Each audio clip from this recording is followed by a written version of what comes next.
धन्यवाद। आज खुसी पनि लागेको छ। सम्पूर्णलाई नमस्कार पनि भन्न चाहन्छु। यो औपचारिक भन्दा पनि अनौपचारिक कार्यक्रम हो र हिजो मात्रै सल्लाह गरेर पशुपति भाइ र हामीले यसो गरिहालौँ न। अब किता छुटिँदैछ। राष्ट्रवादी शक्ति र राष्ट्रघाती शक्तिको बिचको यो लडाईँ ध्रुवीकरण अब छुटिँदैछ। राष्ट्रघाती जति त सबै चुनावमा गइसके, राष्ट्रवादी जति अब भेला भएर आउँदैछ, एक ठाउँमा आउँदैछ। हिजो मैले 79 साल फागुन 1 गते राजालाई मेचीको किनारमा लगेर पानसमा दियो बाल्दै गर्दाखेरि त्योभन्दा अगाडि राजाको विषयमा बाटोमा हिँड्नलाई धेरै गाह्रो भएको थियो पशुपति भाइहरूलाई, अरू साथीहरूलाई। राजाको नामै नलि भनेर भन्थे। जब मैले मेचीको किनारमा लगेर राजाको हातबाट पानसको दियो बालेर हाम्रो अभियान अघि बढ्दै आयो पूर्वबाट, हामीले मुङ्सिर 7 गते 3-4 लाख मान्छे बल्खुमा उतारिदिएर हामीले एउटा तमासा देखाइदिएको थियो कि अब राष्ट्रवादी शक्तिहरू यो देशमा छन् र राजा मन पराउने र वैदिक सनातन हिन्दू धर्म मन पराउने मान्छे छन् भनेर मङ्सिर 7 गते नै देखाइदिएको थियो, आजभन्दा 3 वर्ष अगाडि। र यो बिचमा हामीले धेरै एक्सर्साइज गऱ्यौँ, राष्ट्रवादी शक्तिहरूलाई एक ठाउँमा आउन धेरै कोसिस गऱ्यौँ, धेरै भन्दै गयौँ र हामी बुझाउन पनि सफल भयौँ। र हामीले राजाको हातबाट दियो बाल्दै गर्दाखेरि नेपालमा ब्याङ्कको ब्याज 18% थियो, क वर्गको ब्याङ्कको ब्याज, फाइनेन्सियलको ब्याज 22% थियो, लघु वित्त र सहकारीको ब्याज 28% थियो। त्यो आज घटेर ब्याङ्कको ब्याज 7% मा आएको छ। त्यो कसको कारणले भयो? हाम्रै कारणले भयो नि त। हामीले अभियान सुरु गरेको 6 महिनामा हामीले मान्छेहरूलाई प्रतिफल दियौँ, नेपाली नागरिकलाई। मान्छेहरूका घर जग्गा जमिन लिलाम हुन्थे, त्यो लिलाम हुने काम रोक्यौँ। मान्छेहरू गएर दिने पछि झुनिएर मर्थे, त्यो झुनिएर मर्ने काम हामीले बन्द गरायौँ। गराउँदै गराउँदै गराउँदै आउँदाखेरि हामी चैत 15 गते आउँदाखेरि हामी कसो चैत 15 गते हामीलाई राष्ट्रवादले धोका दिएको थिएन भने त्यसको भोलिपल्टै राष्ट्र संस्था र हिन्दू अधिराज्य यो देश बनिसक्थ्यो, चैत 15 गते। तर हामीसँग धेरै ठुलो राष्ट्रवादी शक्ति भनेर पसेर हामीसँग धेरै ठुलो गद्दारी गरे र त्यही दिन मलाई मार्ने योजना थियो। म कसो बाँचेर म बाहिर गएँ। म फेरि 10 दिन पछाडि फर्केर आएँ र मलाई के भने धेरैले भाग्यो दुर्गा प्रसादजी भाग्दिनँ भन्थ्यो। म अहिले पनि भाग्दिनँ। म नेपालभित्र नेपाली खोज्दैछु, म भागेर कहाँ जाने?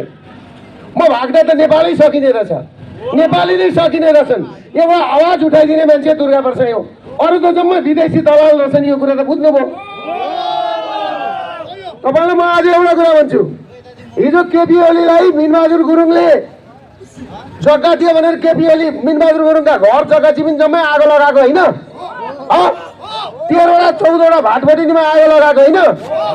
आगो त बालन शाहलाई नि 8 करोडको गाडी त मारवाडीले नै दिएको रहेछ त, अहिलेदेखि लगानी रहेछ त। भनेपछि त्यो मारवाडीलाई चाहिँ के गर्ने हो साथी हो? के गर्ने भन्नुहोस् त? अहिलेदेखि लगानी। गाडी त नेपालमा सबैभन्दा म यो गाडी किनेको भन्दा राम्रो गाडी म पनि चढ्छु। त्योभन्दा राम्रो गाडी मेरो पनि आउँदैछ, रेन्ज रोभरको हो। तर म मेरो पैसाले चढ्दैछु, कसैको सहयोग चाहिँदैन। यी छन् मेरो आफ्ना गाडीहरू। कसैले पनि दुर्गा प्रसादलाई दाग लगाउन सक्दैन।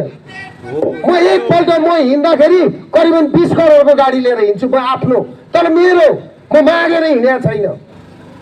भनेपछि आजैदेखि हेर्नुहोस् त मारवाडीको लगानी, आजैदेखि मारवाडीको लगानी, आजैदेखि हिजोदेखि डिप स्टेटको लगानी। भनेपछि यिनले नेपाल बनाउने रहेछन्। बुझ्नुहोस्, नेपाल बनाउने रहेछन्। मैले नरेन्द्र मोदी पनि हेरेँ, भारतका प्रधानमन्त्री योगी आदित्यनाथ पनि हेरेँ। दिनभरि काम गर्छन् र बेलुका गएर गौशालामा सुत्छन्। चन्द्रशेखर पनि देखेँ, चन्द्रशेखर पनि दिनभरि प्रधानमन्त्रीको काम गर्ने भारतको प्रधानमन्त्री बेलुका गएपछि गौशालामा गएर सुत्थे। तर यिनीहरूलाई तपाईँको गाँजा चाहिने, मगा ब्रान्डका रक्सी चाहिने, राम्रा तरुनी चाहिने हाम्रा नेताहरू। अनि राम्रा गाडी चाहिने, राम्रा गाडी। तिमी गाडी चढ, तिमी रक्सी खाऊ, तर आफ्नो कमाएर गर न। मेरो जस्तो कमाएर गर न बाबा, मेरो जस्तो मलाई दोष लगाउनु त, मलाई एउटा दोष लगाउनु त। हेर्नुहोस् त, चुनावमा गएको अरे प्रधानमन्त्री, के अरे पहिल्यै प्रधानमन्त्री बनाएको छ। मैले भनेको थिएँ त, बाटोमा पनि डिप स्टेट, चुनाव माग्न जाने पनि डिप स्टेटका मान्छे, सरकारमा पनि डिप स्टेटका मान्छे। अब भेटाए नेपालीले 2004 सालमा कङ्ग्रेसको उदय, 2006 सालमा कम्युनिस्टको उदय। अब तपाईँहरू बुझ्नुहोस्, 2000 त्यतिखेरै 2007 सालमा जब देशमा प्रजातन्त्र आयो नि, त्यतिखेरै संविधान सभाको कुरो आएको थियो नि। यहाँ बुढापाकाहरूलाई थाहा छ अघि नै भन्नुहोस् त दाइ, त्यतिखेरै संविधान सभाको कुरो आएको थियो। त्यतिखेरै 7 सालमै राष्ट्र संस्थालाई हिन्दू राष्ट्र हटाउन खोजेको थियो पश्चिमाहरूले। तर यो कुरो कसो राजाहरूले बुझेर राजा महेन्द्रले बिबी र मोहन ती पुष्पलाललाई लगेर खोरमा ग्याममा खाँदेको थियो, हो कि होइन? र आज एउटा कुरा भन्छु म, 2015 सालमा काङ्ग्रेसको विश्वास नलागेर राजा महेन्द्रले कम्युनिस्ट चाहिन्छ, कम्युनिस्ट भनेको राम्रो पार्टी हो भनेर राजा महेन्द्रले कम्युनिस्टलाई 2015 सालमा काङ्ग्रेसको 2 तिहाई थियो, कम्युनिस्टको 2 काछी थियो। कम्युनिस्टलाई मोलजल गरेर ल्याएको, आखिर त्यही कम्युनिस्टले राष्ट्र संस्थामाथि हान्यो क्या। हानेको परिणाम आज केपिएलीहरू नि रुनु न, हाँस्नु, मर्नु न, बाँच्नु भएर हिँडेका छन्। मैले भनेको थिएँ नि, पाप कराउँछ। त्यसले गर्दाखेरि तपाईँहरू के बुझ्नुहोस् भने आज एउटा यस्तो मौका आएको छ। सरकारमा पनि डिप स्टेट छ, सडकमा पनि निलो झन्डा घन्टी बोकेर डिप स्टेट नै हिँडेको छ। कति अरे पास्टरहरू, कतिजना 24 जना पास्टरले त टिकटै पाएको रहेछ। यहाँ 19 जना पास्टरले त टिकटै पाएको रहेछ। अब गएर पनि नि भोट हाल्छन् भने यी नेपाली जनता अन्न खाने जनता होइनन्, अर्कै चिज खाने जनता हुन्, अर्कै चिज खाने। म भक्तपुरवासीलाई के भन्छु भने नि, भक्तपुरवासीलाई अब पनि नि यसो र उसोमा भोट हाल्न जानु हो भने तपाईँहरूभन्दा अपराधी, तपाईँहरूभन्दा पापी, तपाईँहरूभन्दा नरसंहारी, तपाईँहरूभन्दा अरू कोही हुँदैन। तपाईँहरूको हातमा अधिकार आएको छ, कोही पनि भोट हाल्न नजानुहोस् भन्छु म, कोही पनि नजानुहोस्। हेर्नुहोस् त, सोसियल मिडिया नि यस्तो दुरुपयोग गरेको छ, सबै नक्कली फेक आइडी। क्रिस्टियानो यहाँ आइरहेको छ, क्रिस्टियानो रोनाल्डोको 17 मिलियन अरे, 17 करोड अरे, कति बालनको क्लिक गर्दा कहाँबाट कहाँ पुग्छ। यो के हो? यो संसारमा नभएको मान्छे छैन त्यत्रो। यो कसले हान्छ? अनि यस्तो गरेर नक्कली फेसबुक, नक्कली मान्छे, नक्कली गाडी, चोरेका गाडी, 2 नम्बरी गाडी चढेर चुनावमा भोट मागेर अनि भोलि प्रधानमन्त्री हुँदाखेरि हिजो काठमाडौँका फुटपाथमा गरिबले लाट भेटायो। ती मोकेका ठेला गाडीहरू कसरी खेच्यो? एउटा बिचरा आमा मोकै पोलेर भात खान पाएन हो। यो उसमा सुकुम्बासीले पनि भेट्छन्, खोलाका डिलमा बस्ने सुकुम्बासीले, हो कि होइन? त्यसले गर्दाखेरि म सम्पूर्ण नेपाली जनतालाई के भन्छु भने अब राजा आउने बेला भयो। सबैजना भएर राज संस्था ल्याउँ, हिन्दू अधिराज्य कायम गरौँ, त्यस पछाडि हामी चुनावमा जाउँ। हामी चुनावमा जान्छौँ, चुनावबाट भाग्दैनौँ। र यो मौका आएको छ र पर्सि महाराज धिराज जनकपुर जानु हुँदैछ। सक्नुहुन्छ भने यहाँबाट तपाईँहरू पनि जानुहोस्, सक्नुहुन्छ भने। र महाराज धिराजलाई अब हामी सबैजना मिलेर यो चुनाव हुनुभन्दा अगाडि फागुन 7 गते प्रजातन्त्र दिवसका दिन गद्दी रोहन गराउने काममा लागौँ, हिन्दू राज्य कायम गर्ने चिजमा लागौँ, त्यस पछाडि चुनावमा जाउँ।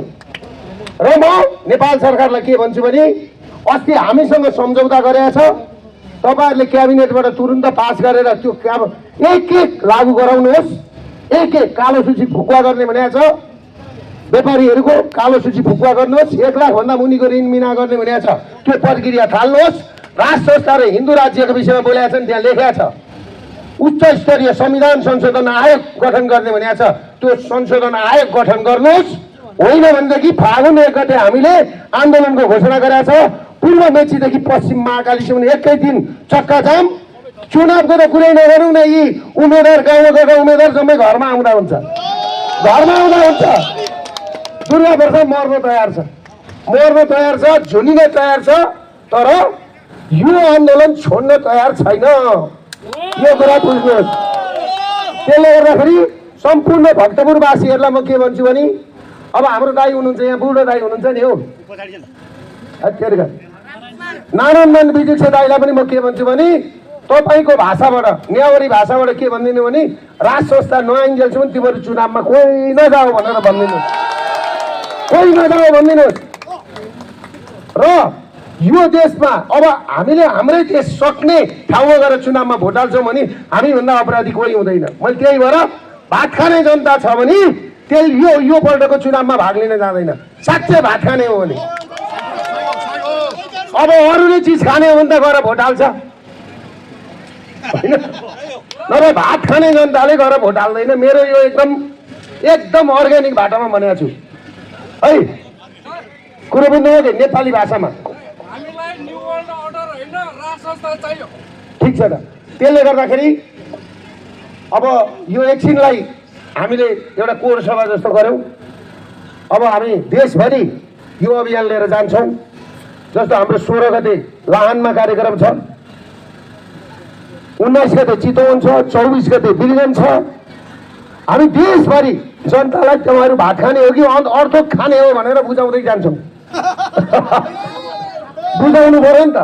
तर मैले बुझाउन थालिकन धेरै मान्छे बुझ्न थाल्यो नि त, हामीले बुझाउन थालेपछि। त्यसमा पनि अब हिजोदेखि के चाहिँ भयो भने, हिजो राजा र हिन्दू राज्य भनेर रोटी साट्नेहरू फेरि गइहालेछन्। गइ भयो। एउटा कुरो, राप्रपाले मात्रै चुनावमा भाग लिएको थिएन भने यो चुनाव हुँदैन थियो। मेरो भनाइ के भने, पहिला राज संस्था स्थापित गरौँ अनि चुनावमा जाउँ न भनेको। उनीहरूलाई हतार हतार चुनावमा जानु पर्यो, हो कि होइन? वास्तवमा सडकमा हिँड्न त हामी 3 जना पो रहेछौँ अहिले त। एसपी साहब, पशुपति खड्का, म। एकछिन लिडरमा अरू अब जम्मै नेपालीहरू र दल। अब अर्को कुरो भन्दैछु, नेपाली झन्डा दुरुपयोग नगरौँ दलहरूले। तपाईँहरू दलहरूलाई नेपाली झन्डा बोक्ने अधिकार छैन। तपाईँहरू आफ्नो झन्डा बोक्नुहोस्। नेपालको झन्डा कानमा लगाएर भोट माग्न जान पाइँदैन। जहाँ भोट माग्न कानमा झन्डा हालेर गएका छन् ती मान्छेले घोक्रिएर त्यो झन्डा खोज्नुपर्छ र त्यो हाम्रो अभियानले सुरु गर्नुपर्छ। यी विदेशीका पार्टी हुन्, काङ्ग्रेस पनि विदेशीको पार्टी हो, एमाले विदेशीको पार्टी हो, राप्रपा विदेशीको पार्टी हो, माओवादी यो अहिले प्रचण्डले बनाएको पार्टी विदेशीको पार्टी हो। यो के भन्छ, घन्टी पार्टी त अमेरिकाको पार्टी हो, अमेरिकाको पार्टी हो। यो सिधा सिधी पुछ्नुहोस्, डलर पार्टी। र तपाईँलाई अर्को कुरा भन्दैछु, 2058 साल जेठ 19 गते हाम्रा प्यारा राजा रानीको वंश नाश गर्ने, हिन्दूका सम्राट राजा वीरेन्द्रको वंश नाश गर्ने तिमी यही हो। र 58 सालमा जसले वंश नाश गर्यो, राजपरिवारको हत्या गर्यो, सिंहदरबार र सर्वोच्च अदालत लाउने तिमी त्यही हो। त्यही डिजाइनमा भएको यसको नाइके भनेको डाक्टर बाबुराम भट्टराई। उता माथि आगा हस्पिटलमा बसेको सन्दुक रोहित, कनकपुनी दीक्षित, त्यो सेतो पार्टीको अमित ढकाल, यिनीहरू हुन्। त्यसले गर्दाखेरि यिनलाई तपाईँहरूले बाटोमा जहाँ भेट्यो नि, अब हान्न के गर्नुहुन्छ यसो हेर्दै गर्नुहोस् है। त्यो भन्दै र अब अहिले एउटा कुरा के छ भन्दाखेरि, इपिएसका भाइहरू हिजो बेलुका मसँग यहाँ आइदिए घरमा भेट्नलाई। कोरिया हिँडेका अरे होइन भाइहरू, कोरिया हिँडे अरे 9 वर्ष भयो, अहिलेसम्म जान पाएका रहन्छन्। जाँच पास गरेको 23 वर्षमा जाँच पास गरेको 30 वर्षको भइसक्यो मान्छे पास भयो, जानै पाउँदो रहेछ। कति पढ्ने हो, कोरियन भाषा पढ्यो, नेपालीको छोरो कोरियन पढेर अब अर्कै भइसक्यो। ए बाबा गएर विदेशमा गएर पैसा कमाएर यो देशमा पठाउँछु भन्दाखेरि जान पाएनन्, रोएर हिँडेका छन्। भनेपछि यो सरकारको त के कुरा गर्नु, लाजै गर्नु, रोएर हिँडेका छन्। त्यो पनि कति रहेछ भन्दा 12,000 युवा। यी 12,000 युवालाई निस्कन सडकमा हामी जस्तो मान्छे ठाउँमा पुगोस् कि युवालाई बोलाएर म चाहिँ ब्याङ्कमा दुनियाँभरको पैसा छ 30 लाख बिना धितो दिन्थे, गरी खाऊ न तिमीहरू बिस्तारै तिर भनेर।